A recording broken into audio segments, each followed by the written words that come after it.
जय। वो श्यावर रामचंद्र की। व्यास गद्दी पे विराजमान व्यास जी, परीक्षित महाराज जी, योगपति महाराज जी, सामने उपस्थित सभी बुजुर्गों, मातृशक्ति के रूप में माताओं बहनाओं, नौजवान साथियों, प्रिय बच्चों, कथा का आयोजन हो रहा है तो मुझे लगता है कि ज्यादा शोभा व्यास जी के मुखारविंद से ही लगती है। फिर भी अगर आदेश हुआ है तो दो शब्द बोलने का प्रयास करूंगा, गलती हो जाए तो क्षमा करना। साथियों,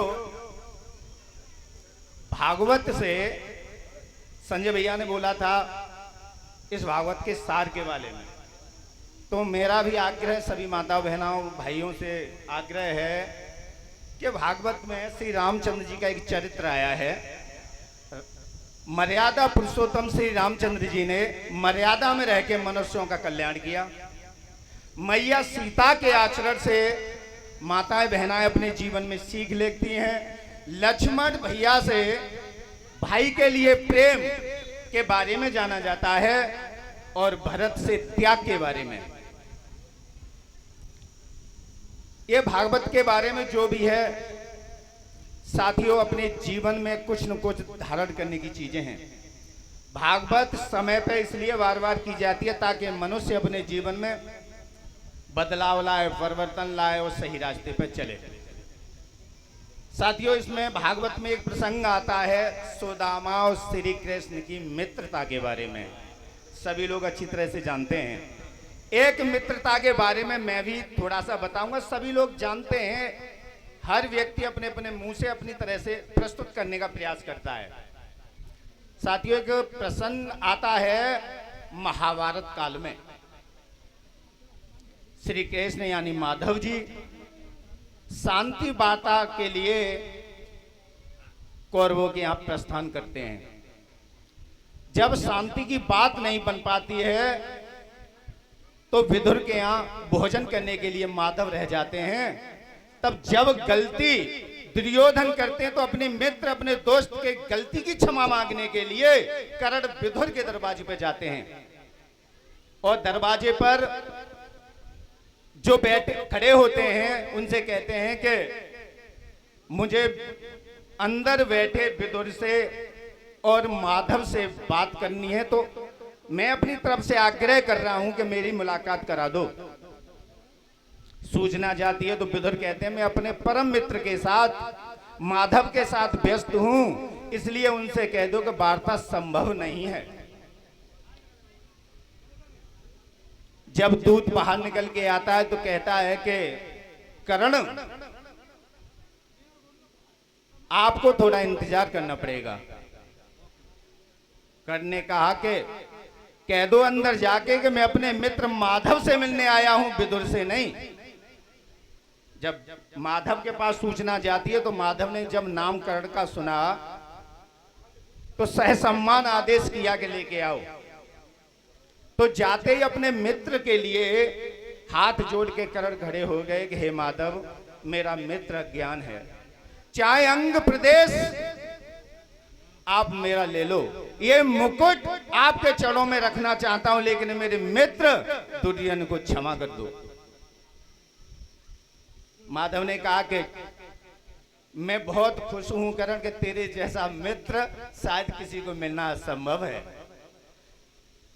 चल रास्ते में बात करेंगे। तो अब ड्राइवर जो कर्ण का था तो कर्ण के ड्राइवर से कर्ण ने स्वयं बोला कि तुम अब सारथी नहीं बनोगे, क्योंकि तीनों लोक का स्वामी आज मेरे रथ पे विराजमान होगा, इसलिए रथ आज मैं चलाऊंगा, क्योंकि मैं तो स्वयं ड्राइवर का बेटा हूं।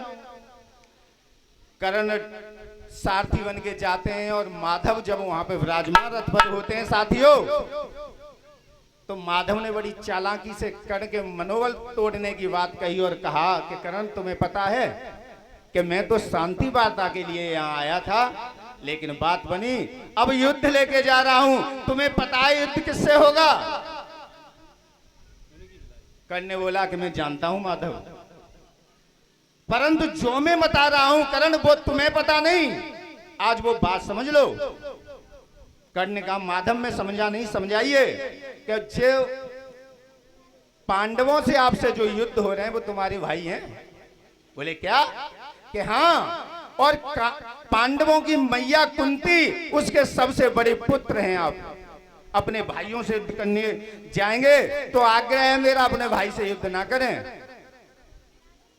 उदास मन से कर्ण ने कहा कि माधव, कहां थी वो मैया जिसने जन्म देते ही मुझे गंगा में बहा दिया? कहां थे मेरे भाई ये पांचों पांडव? जब इनको वक्त मिला तब तब मेरा अपमान किया और शूद्र ऐसी कह के मुझे फटकारा, मुझे दुत्कारा। कहां थे मेरे भैया?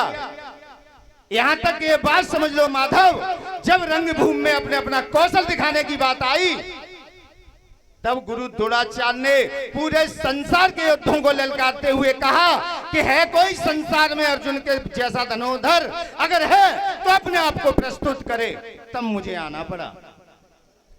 माधव उस समय कहां गए थे मेरे भाई जब मुझे वहां भी शूद्र ऐसी कह के भगा दिया?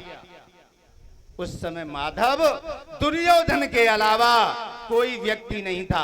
अंग देश का, प्रदेश का राजा मुझे दुर्योधन ने बनाया। आज जो मुकुट है, आज मेरे सर पे जो वस्त्र, शरीर पे जो वस्त्र हैं, वो दुर्योधन के कारण हैं।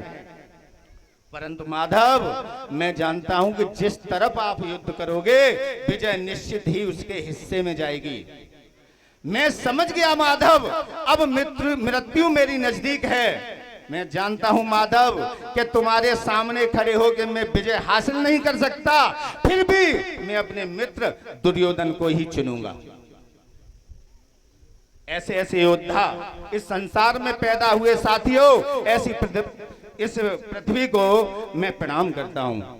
दो लाइनें बोलते हुए अपनी बात खत्म करूंगा। क्यों घबराऊं मैं किसी से कि मेरा क्या होगा?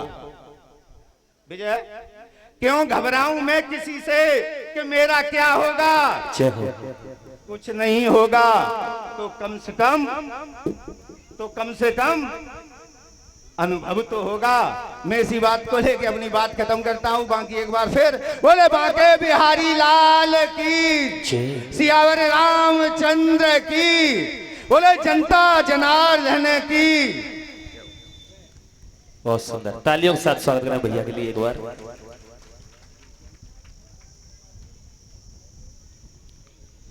आ जाइए, आगे देखेंगे और हमारे सम्मानित श्री प्रधान जी ने बहुत अच्छी बात कही।